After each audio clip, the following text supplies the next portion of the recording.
자, 이제 오늘 특세금철의 12번째, 총 14번의 설교 중에 12번째 새벽에서는 이제 마지막 설교입니다. 늦은 자, 시체를 가져다가 라는 제목으로 하나님 말씀을 전하기 원합니다. 사람이 큰 어려움을 닥치면요, 누가 진짜 자기의 친구인지를 알 수 있습니다. 그렇죠? 자기가 잘 될 때는 정말 다 좋죠. 그렇지만 그 집안이나 우환이 닥치고 정말 어려움이 닥치고 모든 힘든 일들이 닥치면 누가 진짜 친구인지를 딱 그때 보면 알 수가 있습니다.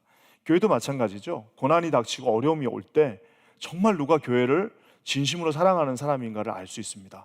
오늘 예수님이 이제 돌아가셨습니다. 정말 허망하게 돌아가셨어요. 누구도 그렇게 될 거라고는 아마 생각 못했을 겁니다. 예수님이 그냥 죽어버린 거예요. 이제 끝난 겁니다. 더 이상 이제 예수님을 따르는 그 무리들에게는 소망이 없어져 버렸어요. 자, 이렇게 되니까 이제 떠나는 제자들이 있습니다. 알다시피 겟세마네 동산에서 기도하실 때부터 느낌이 좋지 않았습니다. 잠자는 제자들이 있죠. 그러면서 십자가의 죽음을 전혀 이해하지 못했던 제자들이 예수님이 돌아가시니까 떠나는 건 어쩌면은 너무나도 당연한 일일 것입니다. 군병들에게 예수 그리스도께서 잡히시는 그 순간부터 이제 이탈이 가속됩니다. 그러니까 갑자기 다 빠져나가는 거예요. 그 많던 제자들, 가는 곳마다 환호하던 모든 이들. 그래서 다 떠난 가운데서 혹시나 하는 마음에 그래도 수제자가 그래도 대제상의 뜰까진 갔지만, 제가 예전에 한번 설교한 것처럼 그 인간적인 그런 용기로 갈 수 있는 곳은 그 대제상의 뜰까지입니다. 더 이상은 갈 수가 없어요. 결국에는 어린 제자였던 요한 하나를 제외하고는 십자가 상에서는 모든 제자가 다 사라지고 오히려 여인들만 조금 남아서 예수님의 마지막 죽음을 지켜보았습니다. 얼마나 슬펐을까요? 여러분, 얼마나 그 6시간이 얼마나 슬펐을까요? 아마 마리아는 기절했다가 일어났다가 기절했다가 일어났다가를 반복했을 겁니다. 거기 있던 여인들은 계속해서 울면서 그 군병들의 제지 속에서 가지도 못한 채 울면서 쓰러졌다가 일어났다가 쓰러졌다가 하는 것을 계속해서 반복하였을 겁니다. 결국에는 어느 정도 시간이 다 끝나고 예수님이 운명하실 때쯤 되니까 모든 제자들은 다 사라지고 이제 거기에는 정말 거의 다 아무도 남지 않았습니다. 놀랍게 다 떠난 자리에 떠난 제자들이 있는데 오늘 좀 늦었지만 갑자기 나타난 제자들이 있습니다. 이상하죠? 메이저들은 다 떠났어요. 다 떠났는데 갑자기 없던 사람이 갑자기 훅 튀어나와가지고 나온 사람들이 오늘 이 말씀의 주인공들입니다.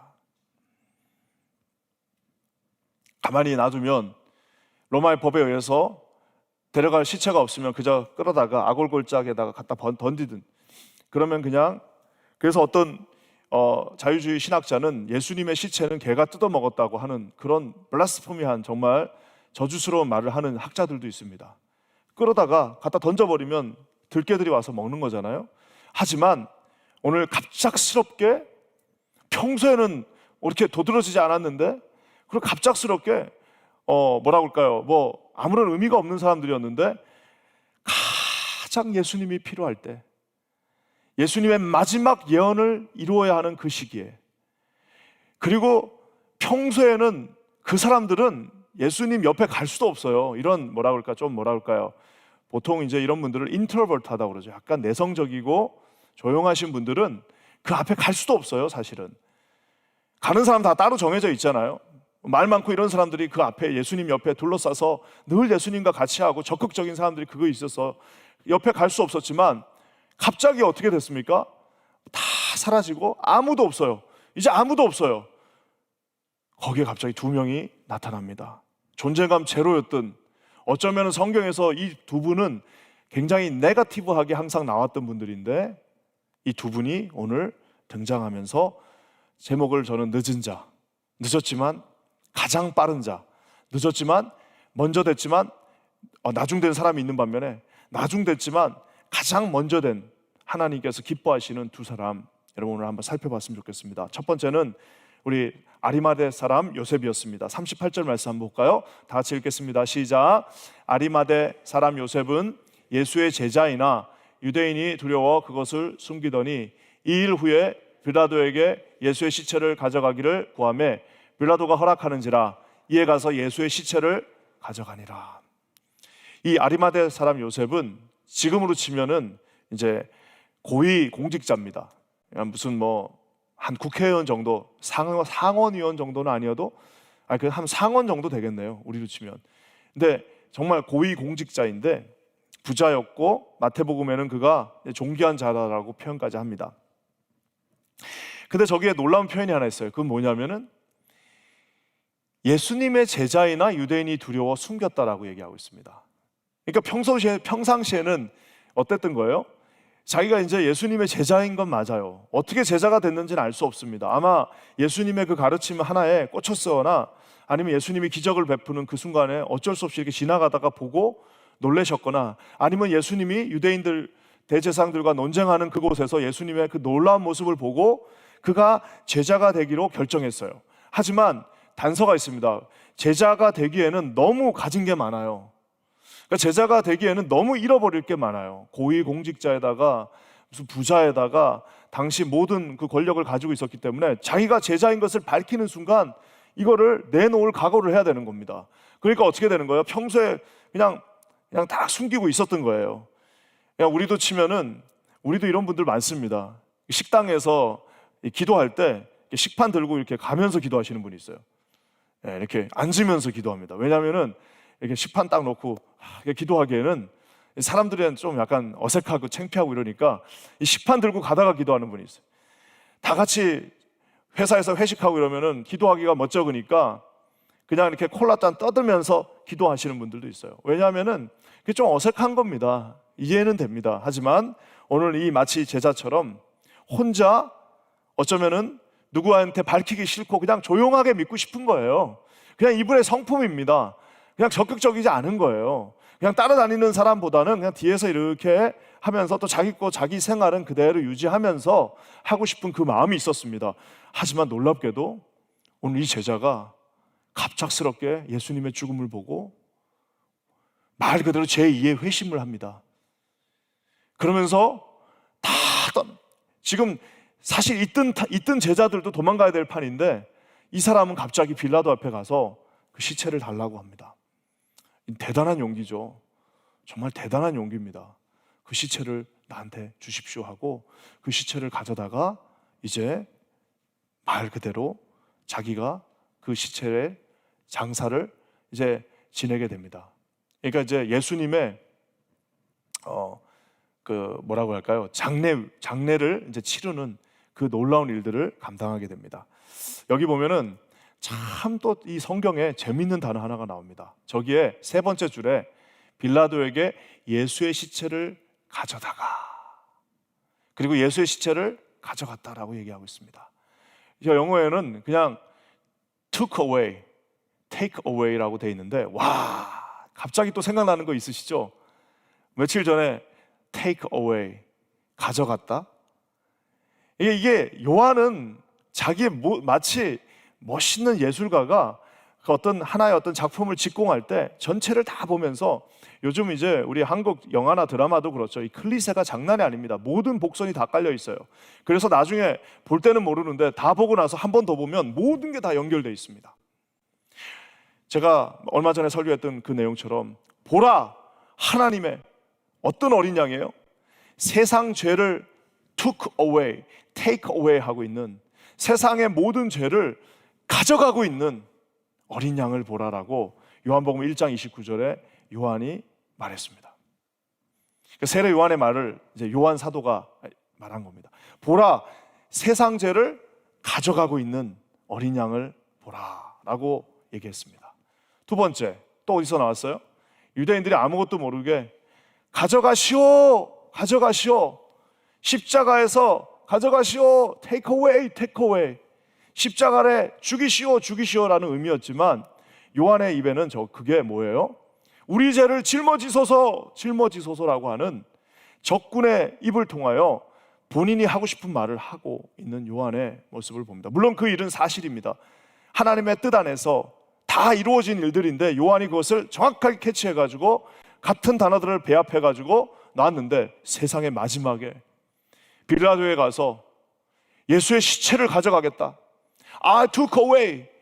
내가 그의 바디, 죽음의 시체를 내가 가져가겠다라고 이야기할 때에는 똑같은 아이로라고 하는 단어를 사용하고 있습니다. 결국에는 나중에 시간이 지나고 나서 보니까 예수님의 죽음을 예언했습니다. 보라, 세상 죄를 지고 가는 어린 양이도다.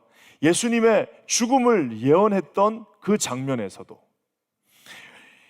예수님을 죽여라 죽여라 하는 예수님의 죽음을 요구하는 그 장면에서도 결국에는 마지막 예수님의 죽음의 그 시체를 마지막 모시는 그 장면에서도 전 생애에 걸쳐 예수 그리스도의 전 생애에 걸쳐서 요한은 한 단어를 가지고 쭉 깨고 있는 모습을 우리가 보게 됩니다. 사랑하는 성도 여러분, 어쩌면 우리는 이것이 우리에게 큰 위안이 될 수 있습니다.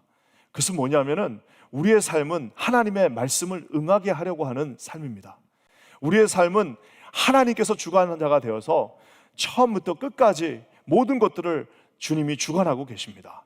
우리의 삶은 그냥 그때 우리가 원하는 대로 그냥 우연히 이루어지는 것이 아니라 처음부터 끝까지 내가 태어나는 그 순간부터 내가 천국에 가는 그날까지 그리스도의 보혈의 능력 안에서 모든 삶이 이루어지고 있다는 사실입니다. 사랑하는 성도 여러분, 저는 우리가 그것을 믿어야만 우리 마음에 평안이 있고, 그것을 믿을 때 우리가 주님 앞에 우리의 짐을 내려놓을 수가 있고, 그것을 정말 믿을 때 우리가 설사 고난이 온다 하더라도 하나님의 놀라운 결국에는 승리하게 하실 그 뜻이 있을 거야 라고 하면서, 우리는 인간이기 때문에 큰 그림을 볼 수는 없으나 큰 그림을 보시고 큰 그림을 온전히 컨트롤하시며 만유의 주가 되셔서 우리의 삶을 인도하시는 주님 앞에 우리를 맡길 수 있다는 사실입니다. 사랑하는 성도 여러분, 저는 여기 계신 모든 분들이 하나님 앞에 우리의 삶을 맡기실 수 있는 분들 되시기를 주의 이름으로 간절히 축원합니다. 우리가 어떻게 하면 편안하게 잠잘 수 있어요? 아무리 어려운 일이 있어도 또 집에 가면 푹 자잖아요. 여러분, 시편 127편이죠. 하나님이 편안하게 잠을 주시는 그 어떻게 잠을 잘 수 있는 겁니까? 결국에는 우리가 하나님을 신뢰할 때만 우리가 하나님 앞에 나아갈 수 있습니다. 또 우리 하나님께서 잠을 잘 때 가만히 계신 게 아니라 그분은 또 우리를 위하여 일하시고 계신다라고 얘기하고 있습니다. 이 아이로 동사 하나가 우리에게 이런 축복을 줍니다. 저는 이 말씀을 이렇게 곰곰이 묵상하면서 예수님의 전 생애가 3년의 공생애가 다 이 한 단어로 이루어진 것처럼 저와 여러분의 인생도 한 단어로 이루어집니다. 그것은 뭐냐? 하나님이 우리를 인도하신다는 겁니다. 처음부터 끝까지 하나님이 우리를 인도하시는데 그냥 인도하는 게 아니라 마치 사랑하는 아버지가 어린 자녀의 손을 잡고 그 여행길을 떠나는 것처럼, 비가 오면 나 혼자 걷는 것 같았는데 나중에 봤더니 아버지가 우산을 씌워주고 계셨던 거예요. 내가 넘어져갖고 쓰러져가지고 아유 나 아무도 없다라고 했지만 가만히 봤더니 나중에 인생 끝날 때쯤 가서 보니까 혼자 간 게 아니라 아버지가 뒤에서 받치고 계셨던 겁니다. 내 못 일어난다고 생각해서 어떻게 갖고 상처가 입었지만 다시 일어나가지고 앉아보니까 그때는 몰랐는데 이 아이로의 하나님이 나중에 다 지나고 나서 보니까 그때도 하나님이 일으켜 세워주신 거고, 결국에는 마지막 순간 숨이 멎는 그날까지 이 주님의 오른손, 의로운 오른손이 우리를 감싸고 있었다는 사실입니다. 그래서 이사야 선지자가 두려워 말라라고 말씀하고 있습니다. 내가 너와 함께 한다라고 말씀하십니다.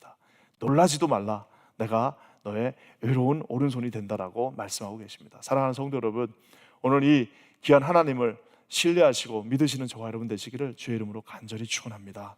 우리 퀸자님 교회가 새벽 예배 드리고 또 우리 방송으로도 몸이 불편하신 분들 함께 하시고 이 과정 속에서 이 특세 기간 동안에 우리가 정말 한 길을 가고 있음을 느끼게 되는 겁니다. 그래서 우리 교회가 앞으로도 정말 이렇게 하나님 처음부터 끝까지 모든 것을 인도하시는 그 하나님 앞에 함께 올라탄 겁니다. 함께 한 기차를 탄 겁니다. 그래서 그곳에서 우리가 승리하시는, 그래서 여러분의 삶을 나중에 유추할 때 어떤 분은 우리 교회에서 막 60년 동안 계셨던 분도 계실 거고, 어떤 분은 막 전 인생을 여기 더 끝까지 다 있는 분들도 있을 겁니다. 어떤 분은 한 5년, 어떤 분은 뭐 3년, 뭐 어떤 분들은 뭐 한 10년, 어떤 분은 15년 여기 있다가 또 딴 주로 갈 수도 있고, 여러 가지 삶 속에서 이곳을 거쳐가신 모든 분들은 처음부터 끝까지 우리 삶을 인도하시는 그 하나님 앞에 우리가 함께 그 놀라운 역사를 이루었다라고 고백하실 수 있는 저와 여러분 모두가 되시기를 주의 이름으로 간절히 축원합니다. 자, 이제 아리마대 요셉이 갑자기 이렇게 나타났어요. 혼자 장사 지내려면 얼마나 힘듭니까? 예수님 드는 것도 힘들고 얼마나 어려워요. 하지만 하나님은 또 한 명을 붙여주십니다. 우리가 잘 아는 사람입니다. 39절에서 40절 말씀 한번 다 같이 읽어볼게요. 시작. 일찍이 예수께 밤에 찾아왔던 니고데모도 몰약과 침향 섞은 것을 100리트라쯤 가지고 온지라. 이에 예수의 시체를 가져다가 유대인의 장례 법대로 그 향품과 함께 세마포로 쌌더라. 이 역시도 사내들인 공의의 회원이고 아마 자기 큰 동산도 있고 이러니까 아마 부자였겠죠. 100리트라의 향품을 가져오셨어요. 이 100리트라면 37kg입니다. 그러니까 얼마나 무거워요. 그냥 날씬하신 분 몸무게 반입니다. 37kg짜리 향품과 몰약. 그 당시의 기록을 보니까 이것은 왕을 제사 지낼 때, 어떤 한 나라의 왕이 죽으면 그 왕을 제사 지낼 때 쓰일 만큼의 엄청나게 많은 양의 향품입니다. 그러니까 내가 보니까 이 니고데모가 총 3번 요한복음에 등장합니다. 우리가 아는 것처럼 처음에 밤에 예수님을 찾아왔어요. 어떻게 하면 내가 천국 갈 수 있습니까? 하면서 찾아왔을 때 너는 유대의 선생이면서 그것도 알지 못하느냐 하면서 거듭나지 않으면 못 간다라고 말씀하니까 이게 뭔 말이지 하고 밤에 찾아왔어요. 아까 아리마대 사람 요셉하고 똑같습니다. 밤에 찾아왔어요. 나서기가 싫은 거예요. 자기가 가지고 있는 게 너무 많아요. 밤에 찾아와서 예수님을 만났던 그가 이제는 아주 그냥 다짐을 하고 자기 집안에 있던 그 재산, 그 침량과 몰약, 아마 모르겠어요. 그 집안 대대로 앞으로 제사 지낼 때마다, 장례 치를 때마다 놔뒀던 거, 우리로 치면 가족 묘에다가 다 이미 인베스트 해놓은 거를 싸그리 다 들고 와가지고 지금 자기가 사랑하는 예수님의 그 장례에 사용하려고 합니다. 이 말씀을 읽으니까 생각나는 한 여인이 있습니다. 요한복음 12장에 등장하는 향유 옥합을 깨트린 나드항 한근, 향유 옥합을 깨트린 마리아가 있습니다. 참 아름답죠?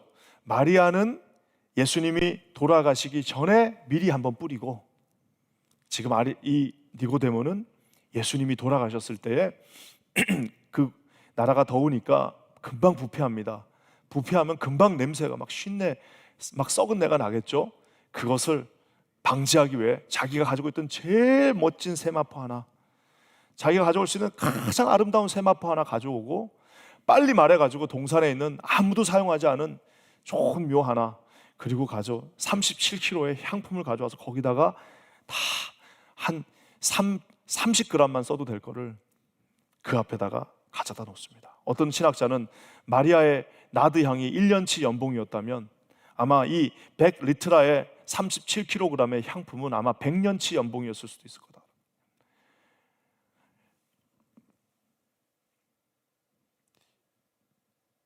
저는 그런 생각도 들어요.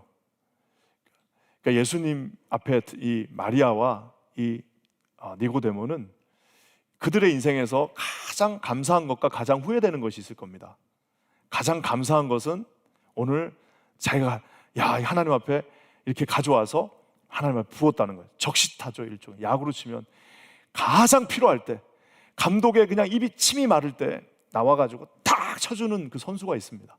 그러니까 그런 선수들은 잘 못 치더라도 꼭 그런 선수가 있어요. 잘 평소에는 못 치는데 진짜 지금 꼭 하나 쳐야 돼 하는데 꼭 쳐주는 선수가 있는데, 이 마리아와 니고데모는 그런 사람입니다.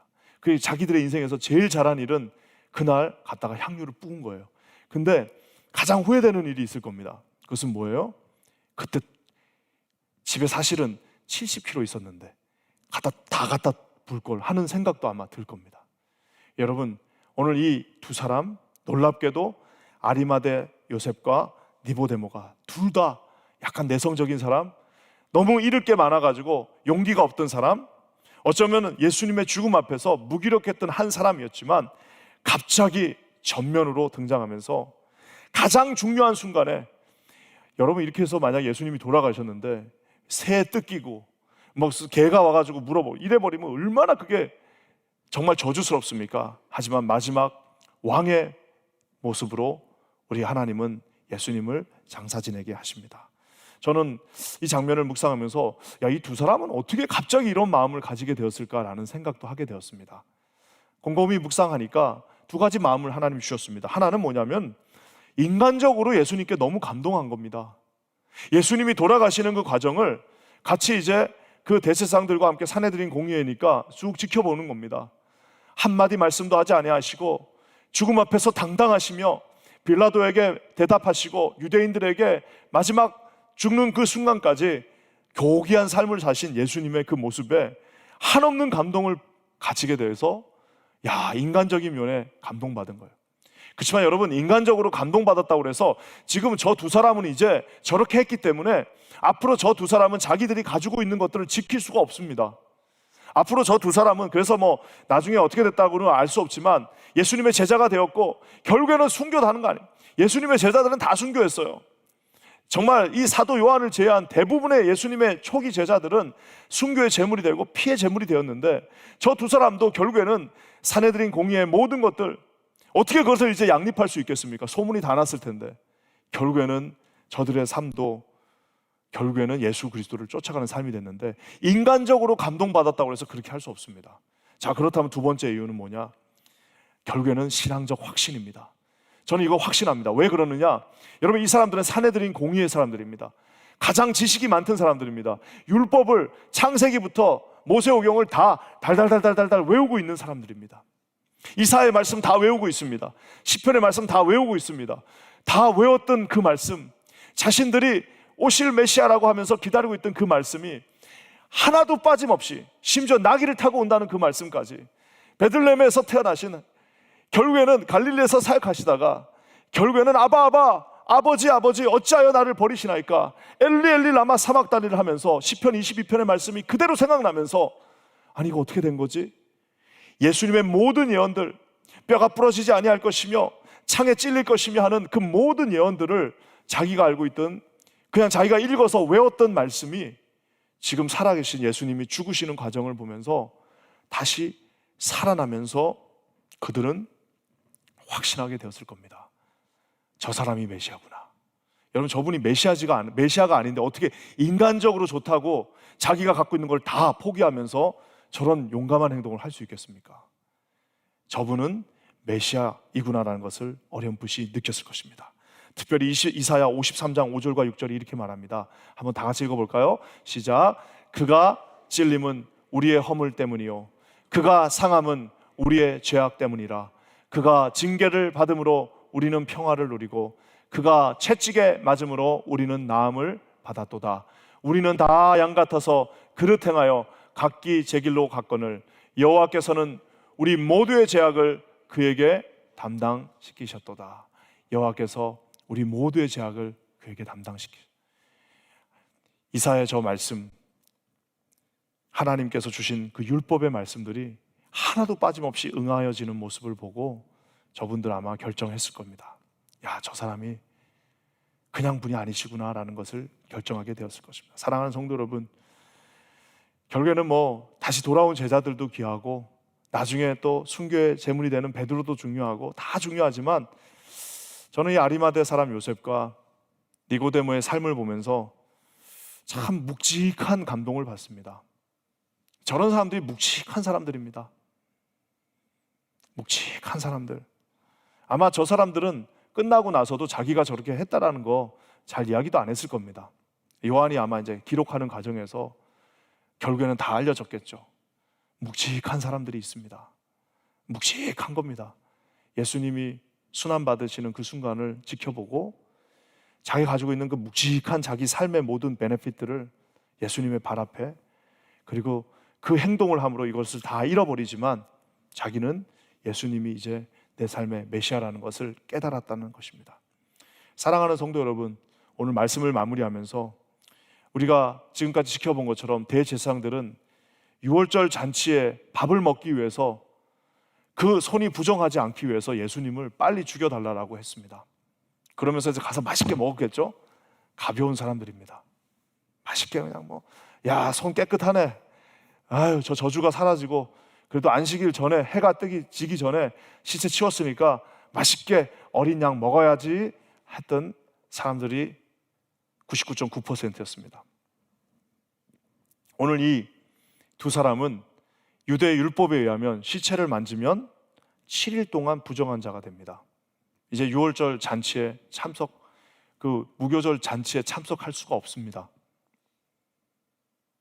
사랑하는 성도 여러분, 하지만 여러분, 이들은 더 이상 양고기를 먹을 수는 없지만 유월절 어린 양 대신 영단번의 제물이 되셔서 지금까지 지내온 모든 유월절 행사가 이제는 의미가 없어지고, 이 한 어린 양, 보라 세상 죄를 지고 가는 어린 양 예수 그리스도를 먹었다고 할 수는 없지만 그 시체를 끌어안은 사람입니다. 손이 부정해져 갖고 가서 밥 못 먹는 그게 의미가 있는 게 아니라, 이분들은 죽은 예수님의 시체를 끌어안은 사람입니다. 제가 꼭 보여주고 싶은, 좋아하는 그림이 하나 있습니다. 럼브란트라고 하는 네덜란드의 유명한 화가가 그린 그림인데요. 이 그림, 예수님의 이제 내려오심인데요. 이게 이제 불을 한번 꺼주실 수 있나요?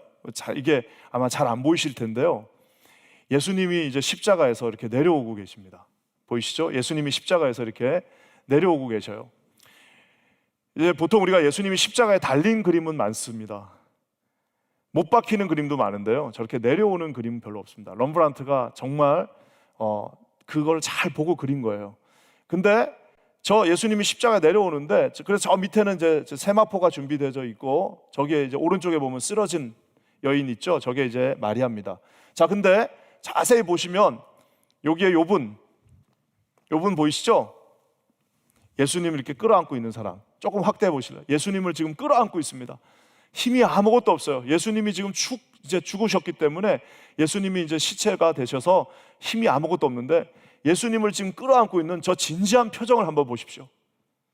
어떤 혹자는 이제 럼브란트 자신의 얼굴이라고도 하는데, 차마 예수님을 볼 수는 없어요. 비참한 예수님의 모습 보지는 못하고, 십자가에서 내려오는 예수님을 이렇게 자기 온 손으로 존귀한 그 예수 그리스도를 끌어안고 있는 그 모습이 있습니다. 그 바로 앞에는 모자를 쓰고 있는 한 사람이 있습니다. 그 사람은 이제 우리가 니고데모라고 하는데, 저 아리마대 사람 요셉이 예수 그리스도를 이렇게 끌어안고 있습니다. 사랑하는 성도 여러분, 예수님을 끌어안고 있는 저 모습은 참 한없이 사랑스러운 모습이자, 예수님을 끌어안고 있는 모습이야말로 우리 삶에, 저 사진을 여러분 잘 기억해 주셨으면 좋겠어요. 예수님을 이렇게 끌어안고 있는 모습. 저 니고데모의 삶 속에서 평생을 가면서 그때 십자가에서 피 묻으신, 고통당하셔서 온몸에 물과 피를 다 쏟으신 그리스도를 끌어안고 있었던 그 기억은 아마 죽을 때까지 그 기억은 남아있을 겁니다. 예수님 얼마나 고마웠을까요? 그래서 내려진 시체를 니고데모와 함께 잘 곱게 싸서 자기가 가져온 그 좋은 것들 그곳에 다 넣어서 장사 지냈습니다. 예수님을 끌어안고 있으니까 두려움이 사라졌어요. 예수님을 끌어안고 있으니까 자기 것도 아깝지도 않습니다.